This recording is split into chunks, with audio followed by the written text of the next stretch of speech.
తెలంగాణ టూరిజాన్ని మరింత అభివృద్ధి చేసే పనిలో పడింది టూరిజం శాఖ.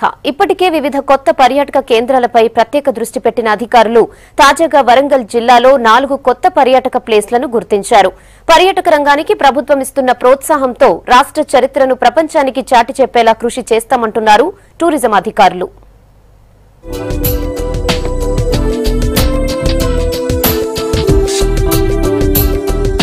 రాష్ట్రంలో పర్యాటక ప్రాంతాలను మరింత అభివృద్ధి చేసేందుకు కృషి చేస్తున్నారు టూరిజం డెవలప్మెంట్ కార్పొరేషన్ అధికారులు. ఇందులో భాగంగా రాష్ట్ర వ్యాప్తంగా 60 ఏళ్లుగా మరుగున పడ్డ తెలంగాణ చరిత్రను బయటకు తీసే పనిలో పడ్డారు. ఇప్పటికే పలు పర్యాటక కేంద్రాలను తీర్చిదిద్దిన టూరిజం శాఖ ప్రైవేట్ సోషల్ మీడియా సహకారంతో వరంగల్ జిల్లా ప్రాంతంలో ఉన్న 4 పర్యాటక ప్రాంతాలు గుర్తించారు.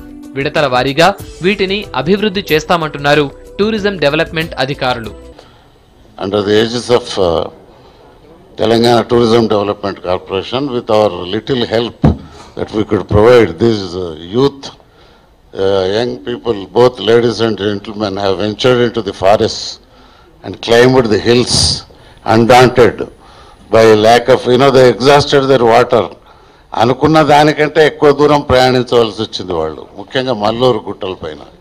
అయినా కూడా వెనకకు తిరగకుండా మొత్తం చూసి రాత్రి వరకు కింది జలపాతం దగ్గరికి వచ్చారు.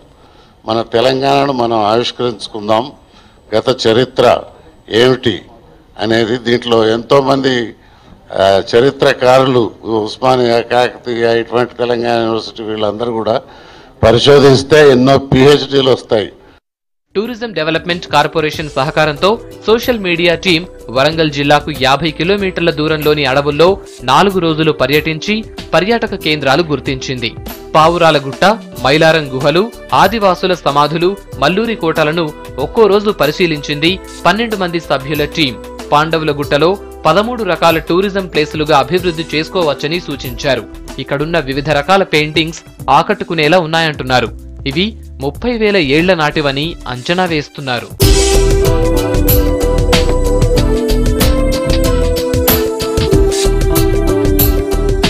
ఇక మైలారం గుహలు వరంగల్కి 57 కిలోమీటర్ల దూరంలో ఉంటాయి. ఇక్కడ సుమారు 3 కిలోమీటర్ల వరకు వివిధ రకాల గుహలున్నట్లు గుర్తించారు. 8 అడుగుల శివలింగం కూడా ఇక్కడ ఉంది. మూడోది ఆదివాసుల సమాధులు. ఇక్కడ వివిధ రకాల సమాధుల ఆకారాలున్నాయి. చివరిది మల్లూరు కోట. ఇక్కడ హేమాచలం లక్ష్మీ నరసింహస్వామి ఆలయానికి 6 కిలోమీటర్ల దూరంలో పెద్ద కోట ఉంది. అంతేకాదు ఇక్కడ జుట్టున్న ఆంజనేయ స్వామి ఆలయం ఉంది. ఆంజనేయుడి విగ్రహం 15 అడుగులు ఉన్నట్లు గుర్తించారు. ఆ పాండవులు గుట్టలలో ఆల్రెడీ మనకు టూరిజం డిపార్ట్మెంట్ ద్వారా పాత్వేస్ డెవలప్మెంట్ అయింది కాబట్టి అంత ఈజీగా అందరూ యాక్సెస్ చేయగలరు.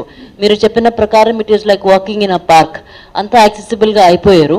కానీ దానే కాకుండా మన ఫుట్ ఆఫ్ ది పాండవులు గుట్టలలో టూరిస్ట్ విజిటర్స్ కోసం సౌకర్యాలు పెట్టడం జరిగింది. దానిలో ఒక వెయిటింగ్ హాల్ ఉంది, దానిలో ఒక రెస్ట్ రూమ్స్ ఉన్నాయి. పాండవులు గుట్టలు మనకు రిజర్వ్ ఫారెస్ట్ కింద వస్తుంది కాబట్టి దానిలో ఎక్కువ డెవలప్మెంట్ మనకు చేయడానికి వీలుండదు. కానీ కొద్దిగా న్యాచురల్ డెవలప్మెంట్ టేకప్ చేయడానికి వీలుంటుంది. సోషల్ మీడియా టీం సూచించిన కొత్త ప్లేసెస్ ని స్వయంగా పరిశీలించారు టూరిజం డెవలప్మెంట్ కార్పొరేషన్ అధికారులు. మరుగున పడిన చరిత్రని మళ్ళీ మనం పునరుద్ధరించబోతున్నాము. తెలంగాణలో ప్రతి రాయికి ఒక చరిత్ర ఉంది. వెలుగులోకి తీసుకురావాల్సిన ప్రయత్నం చేస్తున్నాము.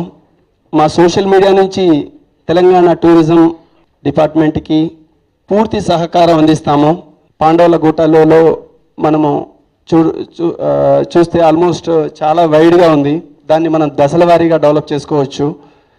అదేవిధంగా మైలారం గుహలు, జయశంకర్పల్లిలో ఉన్నటువంటి మైలారం గుహలు ఆల్మోస్ట్ 3 to 5 కిలోమీటర్స్ అంటున్నారు. బట్ 4 కొండలు విస్తరించి ఉంది. అది దశల వారీగా మనం ముందుకెళ్దాం, డెవలప్మెంట్ చేసుకోవచ్చు. రానున్న రోజుల్లో వరల్డ్ టూరిజంలో రాష్ట్రానికి ప్రత్యేక స్థానం సంపాదించేలా కృషి చేస్తామంటోంది టూరిజం డిపార్ట్మెంట్.